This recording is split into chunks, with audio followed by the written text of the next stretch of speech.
People of the world, welcome back to Send It Rising. Main story of the day, Twitter saying that it's trying to fully restore service in Russia. Twitter's service continues to be partially accessible in Russia, according to TechCrunch.com, although Twitter confirmed that it's aware of reports of users in the country having increased difficulty. Quote, "We're aware of reports that people are increasingly having difficulty accessing Twitter in Russia. We're investigating and working to fully restore access to our service."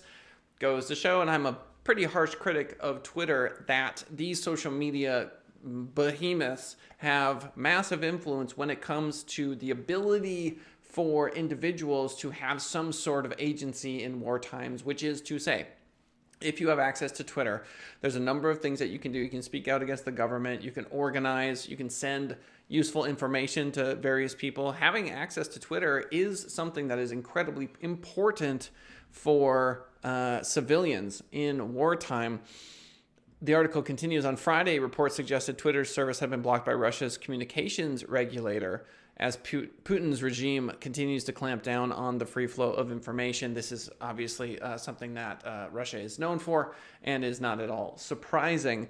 Also Friday, Russia's parliament passed a draconian new law, according to TechCrunch.com, targeting independent journalists with the threat of up to 15 years in jail for reporting fake information about the military. And so in this wartime, in 2022, where we all have these weapons, I call them weapons, mobile devices, cell phones, call them what you will, in our pockets, we have the ability to capture information that can be useful, not only in real time, but also after the fact, to make sense of what transpired. I think in all previous conflicts, we did not have this amount of data being collected.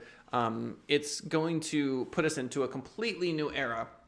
And I am being optimistic about it because I think it's going to make dictators second guess their decisions, because the outright lies that were easy to tell in a world where everyone didn't have a camera are much more difficult to get away with. You can still tell those lies and they still will lie about those things, but it will be so glaringly obvious that they are lying because of the video evidence. We saw this all the time, and we continue to see this all the time in the judicial system, where it's a he said, she said, but video evidence clearly demonstrates the actual reality. So we're going to see how this unfolds. Again, I'm optimistic about less lives lost, more accountability, as not the state itself is constantly monitoring us, but we are monitoring the state. Moving on to marketing, new study looks at how static ads perform against video ads in Pinterest. I found this very interesting because the static ad outperformed the video ad. Number of outbound clicks, this is based on a small study, $2,000, but the static ad got 498 outbound clicks, whereas the video ad got only 179. Conversions were higher for the static ad at 3 versus 2. Click-through rate was about the same. Cost per click, about the same. But interesting that a static ad would result in more conversions. That being said, the number of video views was 253,300, and you could make a branding argument saying, okay, look, yeah, the static ad may not get people's attention as much. It may not convert as well, this video ad, but it definitely got in front of more people. But interesting, static ads are simple but effective is the takeaway, at least when it comes to this particular small sample size. Google removed over 31,000 Chinese YouTube channels for coordinated influence operations in the last 7 months. This one from socialmediatoday.com. Google has published its latest bulletin report, which provides an overview of all the coordinated influence operations that its team detected and shut down across its apps in Q1 of 2022. The article continues. YouTube shut down a number of efforts to criticize Sudanese President Omar al-Bashir, an AdSense account linked to influence operations in Turkey, YouTube channels, and a number of ad accounts. Quote, "We terminated 4,361 YouTube channels as part of our ongoing investigation into coordinated influence operations linked to China. These channels mostly upload spammy content in Chinese about music, entertainment, and lifestyle. A very small subset uploaded content in Chinese and English about China and U.S. foreign affairs." This just goes to show that it's easy for me to stand here and criticize YouTube, criticize Facebook about what they allow and don't allow on their platforms. It's obviously very difficult. And if I'm working at one of these places, I can see myself going, do you have any idea, outsiders, just how difficult it is to moderate the absolute tsunami, relentless, ongoing tsunami of garbage that people put up on the platforms?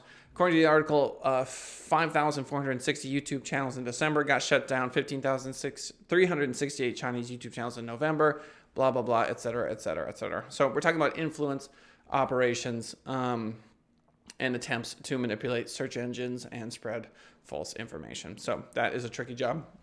TikTok confirming 10-minute videos. This is a big deal. I did a TikTok on it today, tiktok.com/senditrising if you want to check out some of the content that I put up there. Barefoot longboarding, delivering social media news. TikTok is allowing 10-minute video. The reason they are doing this is because YouTube makes a ton of money. They are the gold standard in regards to ad revenue.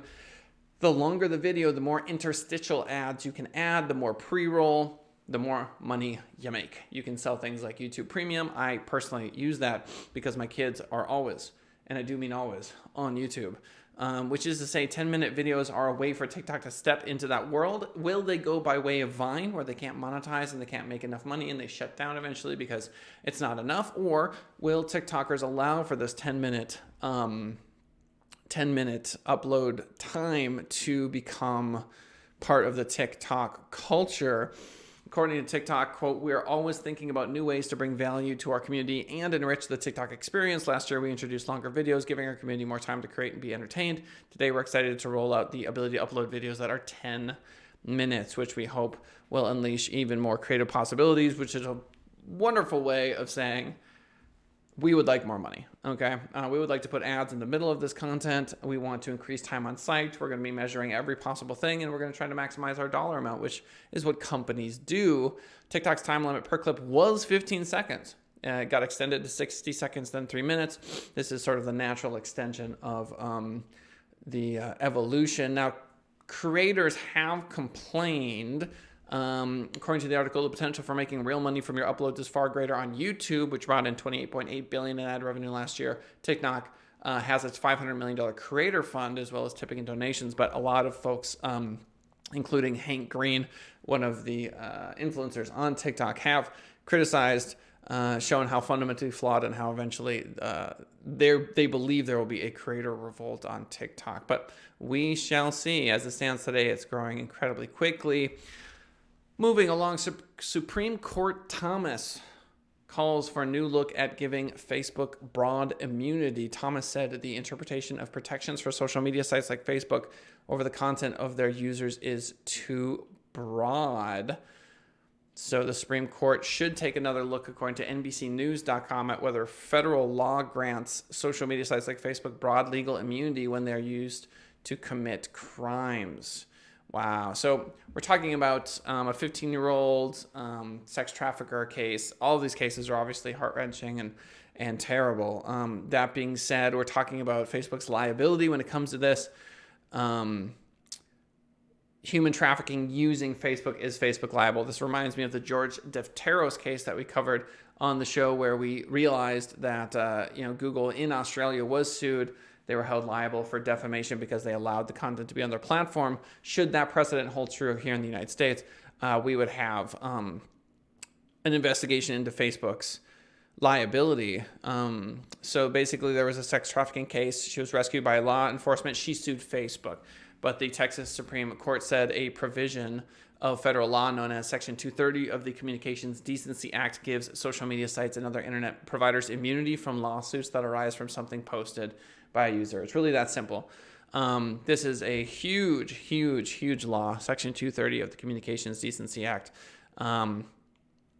If it stands, then Facebook is simply protected. It is what it is. Should it fall, they are open to lawsuits. We'll see how the courts and public sentiment change as time rolls on. Twitter bans over 100 accounts that pushed, quote, "I stand with Putin." This is NBC News again. Twitter banning all sorts of accounts, but they're doing it for coordinated, inauthentic behavior, whatever that means. Twitter has banned more than 100 accounts, according to the article, that pushed the pro-Russian hashtag "I stand with Putin" for participating in, coordinated inauthentic behavior. What the heck does that even mean? A Twitter spokesperson said on Friday that it is still investigating the origins and links between the accounts and that it banned them for violating the platform manipulation and spam policy. You see, all of these folks in power will get rid of things that they don't like. They'll just find a way to do it. I mean, a good example of this, and mind you, I am obviously not for the people that are writing "I stand with Putin" on their Twitter accounts. What I'm saying is, in positions of authority, the authoritarians, the police officers, the judges, the whomever, will find something that the person did wrong, and they'll use that to get the intended outcome of what they wanted. Whereas if they agreed with that person, they wouldn't be fighting them. This is what this reminds me of. The accounts with the most retweets about the hashtag on Wednesday only had a few dozen followers and used stock photos as profile pictures, which is pretty spammy, clearly. This led to disinformation researchers to question how the tweets went viral. That makes a lot of sense. The article continues, it's an indictment that Russia's once feared fire hose of falsehood has been both neutralized and drowned in recent weeks, particularly as Western media and social platforms have sprung into action. I mean, to what extent do we know that these things are being shut down? It's interesting. From our perspective, we're not inside Facebook, we're not inside Twitter, we don't realize just how much false content is being spewed. But according to this article, they've got a good handle on it. Is that true? Is that not true? Time will tell. So, Twitter says it's trying to fully restore service in Russia. We'll see if they can do that. Static ads on Pinterest are effective, at times more effective than video ads, so don't rule them out. Google's removed over 31,000 Chinese YouTube channels for coordinated influence operations in the last 7 months, and they will continue to do those sorts of actions. Let's make those sorts of choices. TikTok confirms that 10-minute video uploads are coming to all users. They're trying to make money, just like YouTube. They love long-form content. That's where the money's at. Will it work? Time will tell. Supreme Court Justice looking to give Facebook broad immunity. Oof, this is going to be a big fight that will last years and years and years. I think there are some cracks in the foundation, but again, time will tell. And finally, Twitter bans over 100 accounts that pushed "I stand with Putin." They do it through this sort of spam idea. Ladies and gentlemen, thanks for swinging by the show. If you want to listen to us on iTunes and Spotify, there we are. If you've never seen my face, youtube.com/SendItRising, you can watch a video version of the show. If you're more of a podcaster, then just type in "Send It Rising." That's all you got to remember. If you want to check us out on TikTok, there we are, tiktok.com/SendItRising. If you joined us because you saw us on TikTok, thank you for making the leap on over to YouTube or the podcast. I much appreciate it. That's the show for today. We will see you all next time. Bye for now.